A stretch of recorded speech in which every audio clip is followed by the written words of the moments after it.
ಆತ್ಮೀಯ H16 news ಅರ್ಧಧೇ ಸೀತಾರಾಮ್ಗೆ ಸ್ವಾಗತ. ನಾನು ನಿಮ್ಮವ MI ಅಥವಾ ಮಲ್ಲಪ್ಪ ಅವರ ಆತ್ಮೀಯರೇ, ಈಗಾಗಲೇ ಸಾಕಷ್ಟು ಮೀಡಿಯಾದಲ್ಲಿ ಚರ್ಚೆ ಆಗ್ತಾ ಇದೆ.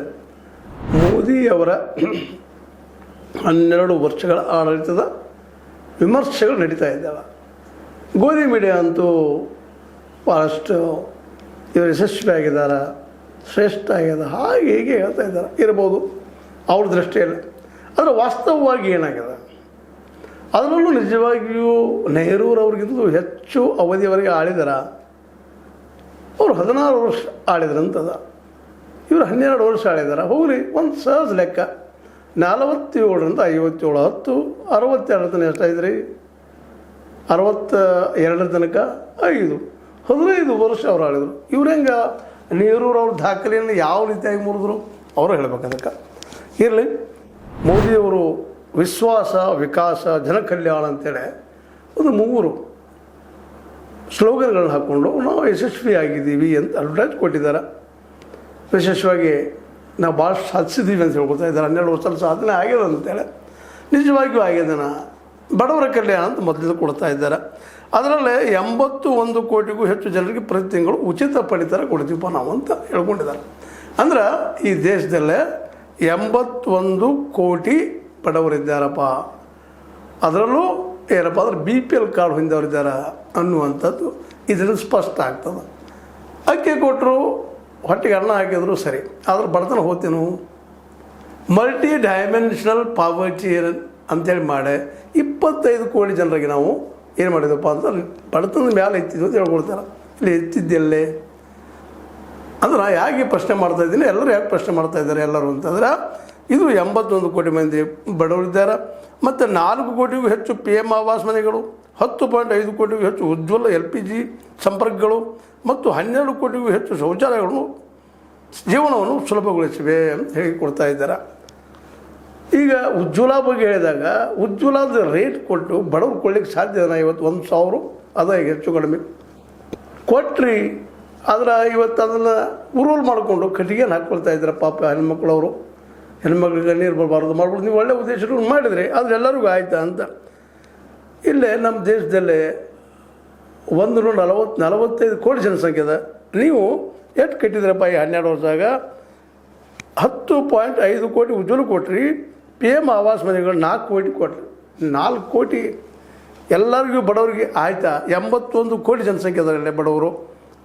ಒಂದು ಫ್ಯಾಮಿಲಿಗೆ 5 ಕಿಲೋ ಕೊಡ್ತೀರಿ ನೀವು 12 ಕೋಟಿ ಶೌಚಾಲಯ ಮಾಡಿದ್ವಿ, ಮನೆ ಕಟ್ಟಿದ್ದೀವಿ, 4 ಕೋಟಿ ಅಂತ ಹೇಳ್ತಾ ಇದ್ದೀರಿ. ಎಲ್ಲರಿಗೂ ಮನೆ ಆಯ್ತಾ ಬಡವ್ರಿಗೆ? ಇದಕ್ಕೆ ಇವತ್ತು ಉತ್ತರ ಕೊಡಬೇಕಾಗಿದೆ. ಹೀಗಾಗಿ ಜನರ ಮನದ ನಿಧಾನಕ್ಕೆ ದೂರ ತರ್ತಾ ಇದ್ದೀರಿ. ಇನ್ನು ಯುವಕರ ಸಬಲೀಕರಣ ಮಾಡಿದ್ವಿ ನಾವು ಅಂತ ಒಂದು 2ನೇ ಸ್ಟೇಟ್ಮೆಂಟ್ ಕೊಡ್ತಾ ಇದ್ದೀರಿ. ಸುಮಾರು 2 ಕೋಟಿ ಯುವಕರಿಗೆ ಕೌಶಲ್ಯ ತರಬೇತಿ, 2 ಕೋಟಿ ಯುವಕರಿಗೆ ಕೌಶಲ್ಯ ತರಬೇತಿ ಕೊಟ್ಟು ನಾವು ಅಂತ ಹೇಳ್ತಾ ಇದ್ದೀರಿ. ಮತ್ತು 40 ಲಕ್ಷ ಕೋಟಿ ಮೊತ್ತ ಮುದ್ರಾ ಸಾಲಗಳು, 40 ಕೋಟಿ ಲಕ್ಷ ಮುದ್ರಾ ಸಾಲ ಕೊಟ್ಟಿದ್ರಿ. ಯಾರಿಗೆ ಕೊಟ್ಟಿದ್ರಿ? ಹಾಗಾದರೆ 81 ಕೋಟಿ ಜನ ಬಡವರು ಯಾಕೆ ಕೊಡೋದ್ರಿ? ಇಲ್ಲ, ಇದು ಗೊತ್ತಿಲ್ಲ. ಅದ ಒಂದು ಕೋಟಿ ಎಣ್ಣೆ ಆಗ್ತಾಯಿಲ್ಲ. 40 ಲಕ್ಷ ಸಾಲದಲ್ಲ, 40 ಲಕ್ಷ ಕೋಟಿ ಮೊತ್ತ ಮುದ್ರಾ ಸಾಲ ಯಾರಿಗೆ ಕೊಟ್ಟಿದ್ದೀರಿ? ಎಲ್ಲಿ ಹೋಯಿತು? ನಿಜವಾಗಿಯೂ ಬಡವರಿಗೆ ಮುಟ್ಟಿದನ? ಅದು ಇವತ್ತು ಉತ್ತರ ಹುಡುಕಬೇಕಾಗಿದೆ. ಅದರ ಜೊತೆಗೆ ದೇಶಾದ್ಯಂತ 2.2 ಲಕ್ಷ ಸ್ಟಾರ್ಟಪ್ ಶುರು ಮಾಡಿದ್ರಿ. ಸ್ಟಾರ್ಟಪ್ ಮಾಡಿದಷ್ಟು ಅಪ್ಪ ಆಗಲೇ ಎಲ್ಲಿದ್ದಾವೆ ಅವ? ಇವು ತೋರಿಸುವಂಥದ್ದು ಆಗ್ತದಲ್ಲ ನಿಮ್ಮ ಕಡೆಯಿಂದ. ಇನ್ನು ನಾವೀನ್ಯತೆ ಉದ್ದೇಶವು 10,000ಕ್ಕೂ ಹೆಚ್ಚು ಅಟಲ್ ಟಿಂಕರಿಂಗ್ ಲ್ಯಾಬ್ಗಳು ಮಾಡಿದ್ರಿ ಅಂತ ಹೇಳಿದ್ರಿ. ಎಲ್ಲೆಲ್ಲಿ ಮಾಡಿದ್ರಿ? ಏನು ಮಾಡಿದ್ರಿ? ಇವುಗಳು ಸಹಿತ ಇವತ್ತು ಚೆನ್ನಾಗಿ ಹೇಳ್ತಾ ಇದ್ರಿ. ಎಲ್ಲಿದ್ದಾವಪ್ಪ ಇವೆಲ್ಲ ಅಂತ. ಆ್ಯಕ್ಚುಲಿ ಏನು ಮಾಡಿದ್ರಿ? ಪ್ರತಿ ವರ್ಷ 2 ಕೋಟಿ ಯುವಕರಿಗೆ ನಾವು ಉದ್ಯೋಗ ಕೊಡ್ತೀನಿ ಅಂತ ಹೇಳಿದ್ರಿ. ಇವತ್ತು 12 ವರ್ಷ 24 ಕೋಟಿ ಜನಸಂಖ್ಯೆ ಆಗ್ತಾರೆ. ಎಲ್ಲದ 24 ಕೋಟಿ ಜನ ಉದ್ಯೋಗಿಗಳು.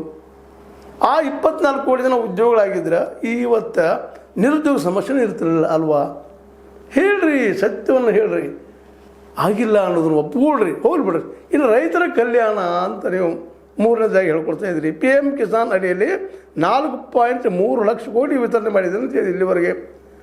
4.3 ಲಕ್ಷ ಕೋಟಿ PM ಕಿಸಾನ್. ಒಬ್ಬ ರೈತಗೆ 3 ತಿಂಗಳಿಗೆ ಇಲ್ಲ 4 ತಿಂಗಳಿಗೆ 2,000 ರೂಪಾಯಿ, 3 ಕಂತ 6,000 ರೂಪಾಯಿ ಕೊಡ್ತೀರಿ. ಅದಕ್ಕೆ ಎಷ್ಟು ಖರ್ಚು ಮಾಡಿರಿ? 4.3 ಲಕ್ಷ ಕೋಟಿ ವಿತರಣೆ ಮಾಡಿರಿ. ನಿಜವಾಗಿಯೂ ಅವ್ರದ್ದೆಲ್ಲ ಬಡತನ ಹೋಗ್ತಾ ಅದರಿಂದ. ಅದು ಆ ದುಡ್ಡಿನಿಂದ ಅವ್ರಿಗೆ ಗೊಬ್ಬರ ಕೊಡ್ಲಿಕ್ಕಾಯ್ತಾ ಮತ್ತು ಬೀಜ ಕೊಡ್ಲಿಕ್ಕಾಯ್ತಾ ಎಷ್ಟಾಯಿತು ಆ ದುಡ್ಡಿನಿಂದ ಒಮ್ಮೆ ವಿಚಾರ ಮಾಡಿದರೆ ಇದನ್ನು. ಯಾಕಂದ್ರೆ 4.3 ಲಕ್ಷ ಕೋಟಿ ಇವ್ರಿಗೆ ವಿತರಣೆ ಮಾಡಿ ಹೇಳಿದ್ರಿ, ಆದರೆ ಕಳೆದ 12 ವರ್ಷದೊಳಗೆ 16 ಲಕ್ಷ ಕೋಟಿ ರೂಪಾಯಿಗಳನ್ನು ಕಾರ್ಪೊರೇಟ್ಗಳ ಸಾಲವನ್ನು ರಿಟರ್ನ್ ಅಪ್ ಮಾಡಿದ್ರಿ. 16 ಲಕ್ಷ ಕೋಟಿಗೂ ಹೆಚ್ಚು ಇದು ನಮ್ಗೆ ಸಿಗ್ತಾ ಇಲ್ಲ. ಇದು ಅಂದಾಜು ಹೇಳ್ತಾ ಇದ್ದಾರೆ. ರೈತರಿಗೆ ಕೊಟ್ಟಿದ್ದನ್ನು ದೊಡ್ಡದಾಗಿ ಹೇಳ್ತಾ ಇದ್ದೀರಿ, ಕಾರ್ಪೊರೇಟ್ ಕೊಟ್ಟಿದ್ದನ್ನು ರಿಟರ್ನ್ ಅಪ್ ಮಾಡಿದ್ದನ್ನು ಹೇಳ್ಬೇಕಲ್ಲ. ಇಲ್ಲ ಎಲ್ಲಿ ಹೋಯ್ತು ದುಡ್ಡದು, ಯಾರಿಗೆ ಹೋಯ್ತು, ಎಲ್ಲಿದ್ದಾರೆ ಕಾರ್ಪೊರೇಟರು, ಎಷ್ಟು ಉದ್ಯೋಗ ಸೃಷ್ಟಿ ಮಾಡಿದರು. ಅದರಂತರ 4 ಕೋಟಿಗೂ ಹೆಚ್ಚು ರೈತರಿಗೆ 2 ಲಕ್ಷ ಕೋಟಿ ಮೊತ್ತದ ಬೆಳೆ ವಿಮೆ ರಕ್ಷಣೆ ಮಾಡಿದ್ರಿ. ಬೆಳೆ ವಿಮೆ ಮಾಡಿದ್ರಿ, ರಕ್ಷಣೆ ಕೊಟ್ಟರೆ 2 ಲಕ್ಷ ಕೋಟಿ ರೂಪಾಯಿ ರೈತರಿಗೆ. ಈ ದೇಶದಲ್ಲಿ ಎಷ್ಟಿದ್ದಾರಪ್ಪ ರೈತರು ಲೆಕ್ಕ ಹಾಕಿದ್ರೆ 65 to 70% ರೈತರಿದ್ದಾರೆ. ಅವ್ರಿಗೆ ಹೋಗಿ ಮುಟ್ಟಿದಾನೆ ಇದೆಲ್ಲ ಯಾವುದು 2 ಲಕ್ಷ ಕೋಟಿ. ಮುಂದೆ MSP ದರದಲ್ಲಿ 26 ಲಕ್ಷ ಕೋಟಿಗೂ ಹೆಚ್ಚು ಮೌಲ್ಯದ ಬೆಳೆಗಳಿಗೆ ಖರೀದಿ ಮಾಡಿದೆ ಅಂತ ಹೇಳ್ತಾ ಇದ್ದೀರಿ. 26 ಲಕ್ಷ ಕೋಟಿ ಸಣ್ಣ ಅಮೌಂಟ್ ಅಲ್ಲ, ಇದು ತೊಗೊಂಡಿದ್ರಿ ಅಂತ ಹೇಳಿದ್ರಿ, ಖರೀದಿ ಮಾಡಿದ್ರಿ ಅಂತ ಹೇಳ್ತಾ ಇದ್ದೀರಿ. ಅಂದರೆ ರೈತರಿಗೆ ಎಷ್ಟು ಹೋಗಿ ಮುಟ್ಟಿದ ದುಡ್ಡದು ಅನ್ನೋದು ದಾಖಲೆಗಳೇನಾದರೂ. 8 ಕೋಟಿ ರೈತರಿಗೆ ಕಿಸಾನ್ ಕ್ರೆಡಿಟ್ ಕಾರ್ಡ್ ವಿತರಣೆ, ಕಿಸಾನ್ ಕ್ರೆಡಿಟ್ ಕಾರ್ಡ್ ಕೊಟ್ರಿ, ಕಿಸಾನ್ ಕ್ರೆಡಿಟ್ ತೊಗೊಂಡ್ರು, ಮುಟ್ಟಿದಾರಲ್ಲ ಎಷ್ಟು ಕೊಟ್ರಿ ಕ್ರೆಡಿಟ, ಅದು ಅಮೌಂಟ್ ದಾಖಲೆ ಆಗಿಲ್ಲ. ಇವರೆಲ್ಲ ಗಮನಿಸಿದಾಗ ಇಲ್ಲಿವರೆಗೆ 12 ವರ್ಷದಾಗ ಎಷ್ಟು ಸಾಧನೆ ಆಯಿತು ಅನ್ನೋದು ನಿಮ್ಮ ಮುಂದದು. ಅದೇ ಕಾಲಕ್ಕೆ ಮಹಿಳಾ ಸಬಲೀಕರಣ ಮಾಡಿದ್ರಿ ಅಂತ ಹೇಳಿದ್ರಿ. ಮಹಿಳೆಯರಿಗಾಗಿ 32 ಕೋಟಿಗೂ ಹೆಚ್ಚು ಜನಧನ್ ಖಾತೆ ಆರಂಭ ಮಾಡಿದ್ರಿ. ಆದರೆ ಖಾತೆದ ದುಡ್ಡೇ ಇಲ್ಲ. 15 ಲಕ್ಷ ಹಾಕ್ತಾನೆ ಇದ್ದೀರಿ ಪ್ರತಿಯೊಬ್ಬ ಬಡವಗ. ಅದ್ರ ಖಾತೆ ಓಪನ್ ಮಾಡಿಸಿರಿ, ಅದು ಸಂತೋಷ ಪಡೋಣ. ಬಟ್ ವ್ಯವಹಾರ ಆಗ್ತಾಯಿಲ್ಲ. ಎಷ್ಟು ವ್ಯವಹಾರ ನಡೀತಾ ಇದೆ ಅದರಿಂದ. ಅದೇ ಕಾಲಕ್ಕೆ ಸಶಸ್ತ್ರ ಪಡೆಗಳಲ್ಲಿ ಮಹಿಳೆಯರಿಗೆ ಕಾಯಂ ಆಯೋಗ ಮಾಡಿದ್ರಿ. ಎಷ್ಟು ಜನ ಹೆಣ್ಮಕ್ಳಲ್ಲಿ ಕೆಲಸಕ್ಕೆ ಸೇರಿದರು ಅನ್ನೋ ದಾಖಲೆ ಬಿಡುಗಡೆ ಮಾಡಿದ್ರ ಇಲ್ಲ. 3 ಕೋಟಿಗೂ ಹೆಚ್ಚು ಲಕ್ಷಾಧಿಪತಿ ದೀದಿಯರು ಅಂತ ಹೇಳ್ತಾ ಇದ್ರಿ. 3 ಕೋಟಿಗೂ ಹೆಚ್ಚು ಹೆಣ್ಮಕ್ಳು ಎಷ್ಟಿದ್ದಾರಪ್ಪ ಈ ದೇಶದಲ್ಲೇ? ಈ ದೇಶದಲ್ಲೇ 40 ಕೋಟಿ ಅಂದರೆ ಅರ್ಧ ಎಷ್ಟಾಯಿತು? ಮಿನಿಮಮ್ 70 ಕೋಟಿ ಜನಸಂಖ್ಯೆ ಆದರು. ಅದರಲ್ಲಿ ನೀವು 3 ಕೋಟಿ ಕೊಡ್ತಾಯಿದ್ರಿ. ಉಳಿದವರೆಲ್ಲ ಶ್ರೀಮಂತರಿದ್ದಾರೆ. ಇದನ್ನು ಇವತ್ತು ಪ್ರಶ್ನೆ ಮಾಡ್ತಾ ಇದ್ದಾರೆ, ಜನ ಕೇಳ್ತಾ ಇದ್ದಾರೆ. ಅನೇಕ ಜೊತೆ ಚರ್ಚೆ ಮಾಡ್ತಾ ಇದ್ದಾರೆ ಆ ವಿಷಯದಲ್ಲಿ. 91 ಲಕ್ಷಕ್ಕೂ ಹೆಚ್ಚು ಸ್ವಸಹಾಯ ಗುಂಪುಗಳ ಮೂಲಕ 10 ಕೋಟಿ ಗ್ರಾಮೀಣ ಮಹಿಳೆಯರಿಗೆ ಸಬಲೀಕರಣ ಮಾಡಿದೆ ಅಂತ ಹೇಳ್ತಾ ಇದ್ದೀರಿ. 91 ಲಕ್ಷಕ್ಕೂ ಹೆಚ್ಚು ಸ್ವಸಹಾಯ, ಅಲ್ಲಿ ಸಹಾಯ ಕೊಟ್ಟು ಸಾಲ ತೊಗೊಳ್ಳೋದು ಮಾಡುವಂಥದ್ದು ಮಾಡಿದ್ರಿ. ಎಷ್ಟು ಜನ ಅದರಿಂದ ಉಪಯೋಗ ಮಾಡಿಕೊಂಡ್ರು. ಇನ್ನು ಆರೋಗ್ಯ ರಕ್ಷಣೆ 70 ವರ್ಷ ಮೇಲ್ಪಟ್ಟ ಹಿರಿಯ ನಾಗರಿಕರಿಗೆ 5 ಲಕ್ಷದವರೆಗೆ ಉಚಿತ ಚಿಕಿತ್ಸೆ ಅಂತ ಹೇಳಿದ್ರಿ. ಅದು ಎಷ್ಟು ಜನ ಇವತ್ತಿಗೂ ಈ 60-70 ವರ್ಷ ದಾಟಿದವ್ರು ಎಷ್ಟು ಜನ ಅದನ್ನು ಲಾಭ ಮಾಡಿಕೊಂಡ್ರು. 60 ಕೋಟಿಗೂ ಹೆಚ್ಚು ಜನರಿಗೆ ಆಯುಷ್ಮಾನ್ ಭಾರತ್ ಯೋಜನೆ ರಕ್ಷಣೆ ಕೊಟ್ಟರು ಅಂತ ಹೇಳಿದ್ರಿ. ಅದ್ರಲ್ಲಿ ಎಲ್ಲಿದೆ ಅದು ಬಿಡುಗಡೆ ಅದರದ್ದು? ಇವತ್ತು ಜನ ಕೇಳ್ತಾ ಇದ್ದಾರೆ ಎಲ್ಲಿದ್ರಪ್ಪ. ಯಾಕಂದ್ರೆ ಇವತ್ತು ಯಾವುದೇ ಸರ್ಕಾರದವನಿಗೆ ಹೋಗಲಿ, ಎಲ್ಲೂ ಹೋಗಲಿ, ನಮ್ಮನ್ನು ನೋಡಿದಂಥ ಪರಿಸ್ಥಿತಿ ಅದ. ಇನ್ನು ದೇಶಾದ್ಯಂತ ಇರುವ 19,000ಕ್ಕೂ ಹೆಚ್ಚು ಜನೌಷಧಿ ಕೇಂದ್ರಗಳ ಮೂಲಕ 90% ವಿನಾಯಿತಿಯಲ್ಲಿ ಔಷಧಿಗಳ ಲಭ್ಯತೆ ಅಂತ ಹೇಳ್ತಾ ಇದ್ರಿ. ಆದರೆ ಕೆಲವು ಔಷಧಿಗಳಲ್ಲಿ ಸಿಗೋದೇ ಇಲ್ಲ ಅನ್ನುವಂಥ ಆರೋಪಗಳು ಬರ್ತಾ ಇದ್ದಾವೆ. ಅಂದರೆ ಇದರ ಅರ್ಥ ಏನಪ್ಪ ಅಂತಂದ್ರೆ ನೀವು ಸೆಕೆಂಡ್ ಹೈಡ್ ಮಾಡ್ತಾಯಿದ್ದೀರಿ ಅನ್ನೋ ಅಭಿಪ್ರಾಯ ಭಾಳ ಜನರದ.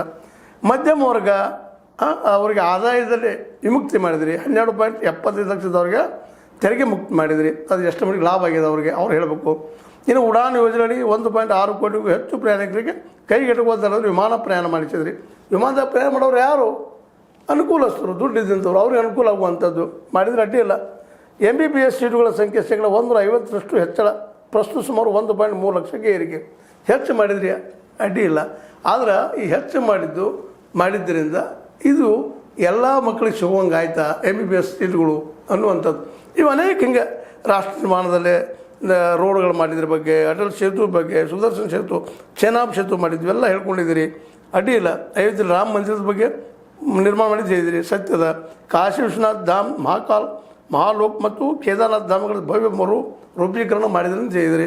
ಇವೆಲ್ಲನೂ ಮಾಡಿದಿರಿ. ಅದೇ ಕಾಲಕ್ಕೆ ರಸ್ತೆಗಳ ಸಲುವಾಗಿ ಮಾಡಿದಂಥ ಕೆಲಸ ಯಾವುದನ್ನು ಹೇಳ್ಕೊಂಡಿದ್ರಿ. ಭಯೋತ್ಪಾದನೆ ಕಟ್ಟುನಿಟ್ಟಿನಿಂದ ಕ್ರಮ ತೆಗೆದುಕೊಂಡ ನಕ್ಸಲ್ ಮುಕ್ತ ಭಾರತ ಮಾಡಿದಿರಿ. ಅದನ್ನು ಒಪ್ಕೊಳ್ಳೋಣ. ಆದರೆ ಬಡತನ ಮುಕ್ತ, ನಿರುದ್ಯೋಗ ಮುಕ್ತ ಭಾರತವನ್ನು ಯಾವಾಗ ಮಾಡ್ತೀರಿ ಅನ್ನೋದು ಜನಸಾಮಾನ್ಯರು ಕೇಳ್ತಾ ಇದ್ದಾರೆ. ವಸಾಹತುಶಾಹಿ ಮನಸ್ಥಿತಿಯಿಂದ ಮುಕ್ತಿ ರಾಜಪಥ ಈಗ ಕರ್ತವ್ಯ ಪಥವಾಗಿದೆ. ಅಡ್ಡಿಲ್ಲ, ಹೆಸರನ್ನು ಚೇಂಜ್ ಮಾಡಿದ್ರಿ. ಆದರೆ ಇವತ್ತಿಗೂ ಸಹಿತ ಈ ಬಡತನ ಕಾರಣದಿಂದ ಇನ್ನೂ ಶಿಕ್ಷಣ ಎಲ್ಲರೂ ಸಿಗಲಾರದ ಕಾರಣದಿಂದಾಗಿ ಇನ್ನೂ ಜನ ಅನೇಕರು ಈ ಒಂದು ಗುಲಾಮಗಿರಿಯಲ್ಲೇ ಬದುಕ್ತಾ ಇರೋದನ್ನು ನಾವು ನೋಡ್ತಾ ಇದ್ದೀವಿ. ಅಂದರೆ ಇದರರ್ಥ ನೀವು ಹೇಳ್ಕೊಂಡಂಥ ಈ 12 ವರ್ಷದ ಸಾಧನೆ ಇದರಲ್ಲಿ ನಿಜವಾಗಿಯೂ ಒಂದಿಷ್ಟು ರೋಡ್ ಮಾಡಿದ್ದನ್ನು ಮಾತಾಡಿರ್ಬೋದು, ಮತ್ತೇನು ಮಾಡಿರ್ಬೋದು. ಆದ್ರೆ ಇಲ್ಲಿ ಎಲ್ಲೋ ಒಂದು ಹೊಸ ಡ್ಯಾಮ್ ಕಟ್ಟಿದ್ದೀವಿ. ಆ ಡ್ಯಾಮ್ನಿಂದ ಇಷ್ಟು ಜನಕ್ಕೆ ಅನುಕೂಲ ಆಯಿತು. ಹೊಸ PSUಗಳನ್ನು ಪಬ್ಲಿಕ್ ಸೆಕ್ಟರ್ದ ಯೂನಿಟ್ಗಳನ್ನು ತಯಾರು ಮಾಡಿದ್ದೀವಿ. ಇಷ್ಟು ಜನ ದುಡಿತಾ ಇದ್ದಾರೆ, ಎಷ್ಟು ಜನ ದುಡಿತಿದ್ದಾರೆ ಅನ್ನೋದನ್ನು ಹೇಳಿಲ್ಲ. ಬ್ಯಾಂಕ್ಗಳಲ್ಲಿ ಜನ ಹೆಚ್ಚು ದುಡಿತಾ ಇದ್ದಾರೆ ಅಂತ ಅನ್ನೋ ಮಾತನ್ನು ಹೇಳಿಲ್ಲ. ಕಡಿಮೆ ಮಾಡಿದ್ದನ್ನು ಹೇಳಲಿಕ್ಕೆ ಹೋಗಲಿಲ್ಲ. ಅನೇಕ ವಿಷಯಗಳನ್ನ ಹೈಡ್ ಮಾಡಿ ಮಾತಾಡಿದ್ದೀರಿ. ಹೀಗಾಗಿ ಇವತ್ತು ಸಾಕಷ್ಟು ಮೋದಿಯವರ ಒಂದು ವ್ಯಕ್ತಿತ್ವ ಏನದಲ್ಲ ದಿನದ ಕುಸಿತಕ್ಕೊಳಗಾಗಲಿಕ್ಕೆ ಅಂತೇಳಿ ವಿವರಗಳು ಅಥವಾ ವಿಮರ್ಶೆಗಳು ಬರ್ತಾ ಇದ್ದಾವೆ. ಒಟ್ಟಾರೆಯಾಗಿ ಮೋದಿಯವರ 12 ವರ್ಷಗಳ ಈ ಪೀರಿಯಡ್ ನೆನಪಿಡುವಂಥದ್ದು, ಇದರಲ್ಲಿ ಮುಖ್ಯ ಕಣ್ಣಿ ಕಾಣುವಂಥದ್ದು ಏನಾದರೂ ಇದೆಯಾ? ಇಲ್ಲಿ ಡ್ಯಾಮ್ಗಳು ರಚನೆ ಮಾಡಿದ್ದು, ಪಬ್ಲಿಕ್ ಸೆಕ್ಟರದಲ್ಲೇ ಅಥವಾ ಸಾರ್ವಜನಿಕ ರಂಗದ ಉದ್ಯಮಗಳನ್ನು ಬೆಳೆಸುವಲ್ಲೇ, ಮತ್ತೊಂದರಲ್ಲೇ ಏನಾದರೂ ಅದನ್ನು ಇವತ್ತು ಈವನ್ ಇನ್ವೆಸ್ಟರ್ಸ್ ಸಹಿತ ಹೊರದೇಶದವ್ರು ಕಡಿಮೆ ಆಗಿದ್ದಾರೆ.